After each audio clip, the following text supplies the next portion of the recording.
লাভ garden চ্যানেলে আপনাদেরকে আরও একবার স্বাগত জানাই। আমি অমিত মণ্ডল, আপনারা দেখছেন আমার সাথে লাভ গার্ডেন চ্যানেল।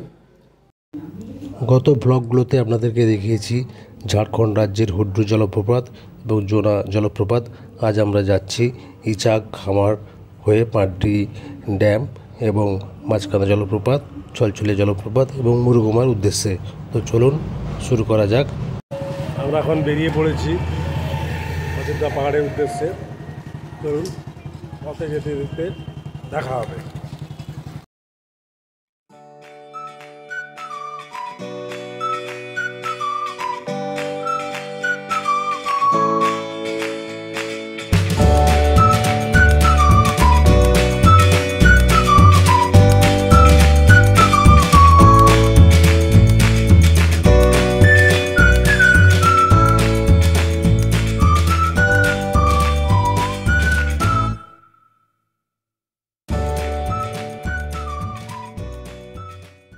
আমরা এখন ইচাক হয়ে খামার যাচ্ছি।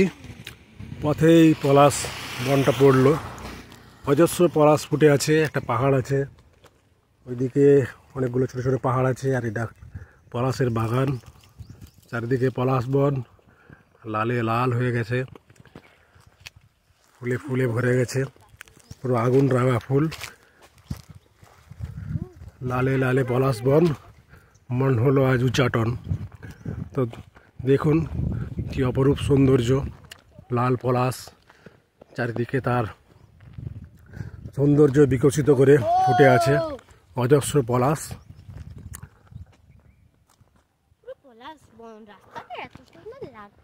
এই রাস্তাটা ইচাক থেকে আসছে, যাচ্ছে খামার। অসাধারণ পলাশ ফুল ফুটে আছে, মানে যেদিকেই তাকাবেন শুধু পলাশ আর পলাশ, ঘুরে শেষ করতে পারবেন না, এত বড় একটা পলাশ বন। ছোট বড় সব গাছেই পলাশ ফুটেছে, তবে কিছু কিছু গাছে পলাশ খুব একটা আসেনি, হয়তো আরও দেরি হবে, কি হয়তো এই সিজনে আসবে না।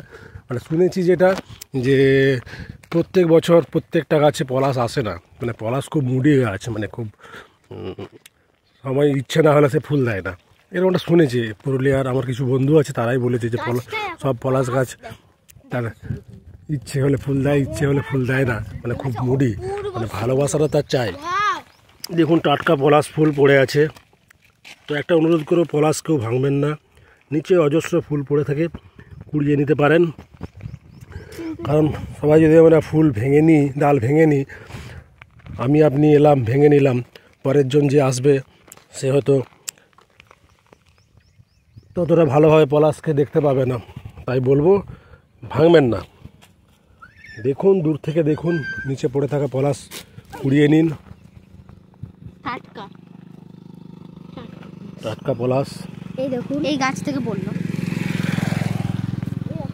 এটা গাছ থেকে পড়লো আর আমি কুলালাম, পুরো এটা গাছ থেকে পড়লো আর আমি কুলালাম।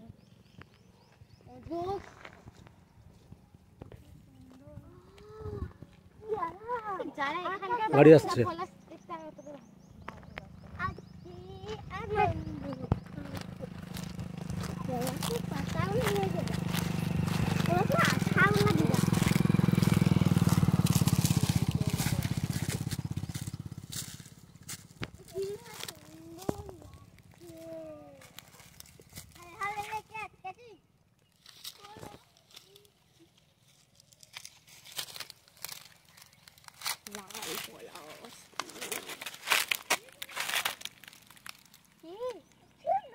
এটা খুব ছোট্ট গাছ, পলাশ ফুটে আছে অজস্র, হাতের নাগালের মধ্যে একদম।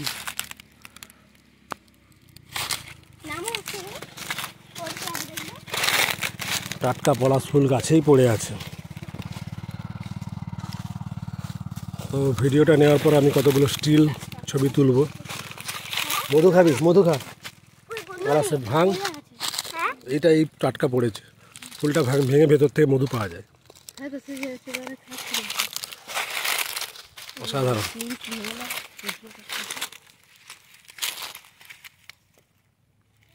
ভাই পলাশের মধু খাচ্ছে, মিষ্টি আছে।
আচ্ছা, এই গ্রামটার নাম কি? খামার। আচ্ছা, খামার। আপনি কি এই গ্রামেরই অধিবাসী? হ্যাঁ। কি নাম আপনার? শম্ভুনাথ মাহাতো। আচ্ছা, গ্রামটা কত বড়? গ্রামটা অনেক বড়। চারিদিকে তো পাহাড় ঘেরা। হ্যাঁ, পাহাড়। হ্যাঁ, তো আমাদের তো ভালোই লাগছে যারা বেড়াতে আসি। আপনারা কেমন অনুভব করেন? আমরা তো ভালোই অনুভব করি। এটা অনেকেই আসে আপনাদের ওই কলকাতা, হাওড়া, হুগলি। আসে। চারিদিকে পলাশ এখন হ্যাঁ। ফুটেছে। এখন পলাশ ফুটেছে। আচ্ছা, পলাশকে আপনারা কিভাবে দেখেন? মানে আমরা যতটা পলাশ দেখলে পাগল হয়ে যায়, আমরা অতভাবে দেখি না। মানে আপনাদের গা শোয়া হয়ে গেছে। হ্যাঁ, আমরা তো সহা হয়ে গেছে তো। আচ্ছা আচ্ছা, আমরা যেমন পলাশ দেখলে পাগল হয়ে যাই, পলাশ পলাশ করে এত দূর থেকে ছুটে এসেছে। আমাদের বাড়ি মেদিনীপুর, আচ্ছা। পশ্চিম মেদিনীপুর জেলার চন্দ্রকোনা রোড, গড়বেতা থানা। ওই চন্দ্রকোনা তো বাড়ি? চন্দ্রকোনা, গড়বেতা থানা। ওই চন্দ্রকোনা গেছি। আচ্ছা আচ্ছা ওই দীঘা গেছিলাম, তখন গেছিলাম। আচ্ছা আচ্ছা, তার মানে আমাদের ওপর দিয়েই গিয়েছে। তো এইটা নিয়ে আমাদের 3 বার আসা হলো, মানে পুরুলিয়ার টানেই। আচ্ছা, ঠিক আছে। এই তো ভাইপো তো প্রায়ই আসে। হ্যাঁ, আমার ভাই হয়, বসে আছে, আমার মাসির ছেলে। তো খামার আমরা আসিনি এর আগেও, এই প্রথমবার আসলাম, খুব ভালো লাগছে। আর এখানে চাষবাস সারা বছরই হয়? হ্যাঁ, সারা বছরই চলে। হ্যাঁ, সারা বছরই হয়, তবে সবজির চাষটা হয়। সবজি চাষটা হয়? ধানের চাষটা খুব কম। আচ্ছা আচ্ছা একবারই হয়। আর আলু? আচ্ছা, আপনি সরে আসুন, গায়ে রোদ লাগছে, সরে আসুন। আর আলু চাষ হয় না? আলু চাষ হয়। আচ্ছা আচ্ছা, বর্ষায় ধানের চাষ হয়? হ্যাঁ, বর্ষা ধানের চাষ। আচ্ছা আচ্ছা। আর গরমের সময় খুব প্রচণ্ড গরম হয় এদিকে, হ্যাঁ, গরম। আর শীতের সময় প্রচুর ঠান্ডাও হয়। হ্যাঁ, ঠান্ডা। আচ্ছা আচ্ছা, তা আপনার সাথে কথা বলে ভালো লাগলো। আসার সময় যদি দেখা হয় আবার দেখা করবো। আসুন, আসুন, আসুন, হ্যাঁ। নিশ্চয়ই আসুন। কোনো অসুবিধা নেই। ভালো থাকবেন। যেতে আমাকে তো প্রায়ই চিনি। হ্যাঁ, কারণ আমার বাড়ি 3 বছর আগের থেকে আসা, 4 বছর আগের থেকে আসা অফিস। আচ্ছা আচ্ছা আচ্ছা, ঠিক আছে, আপনার সাথে কথা বলে ভালো লাগলো। ভালো থাকবেন, আবার দেখা হবে। হ্যাঁ। তো আমরা এখন খামার থেকে বেরিয়ে গেলাম। খামারে একজন বয়স্ক মানুষের সাথে কথা বললাম, দেখতে পেলেন। তো এইটা এখন যেটা দেখাচ্ছে চেমটাবুরু পাহাড়, দক্ষিণবঙ্গের সর্বোচ্চ সিংহ। এর নিচে আছে খয়রাবেড়া ড্যাম।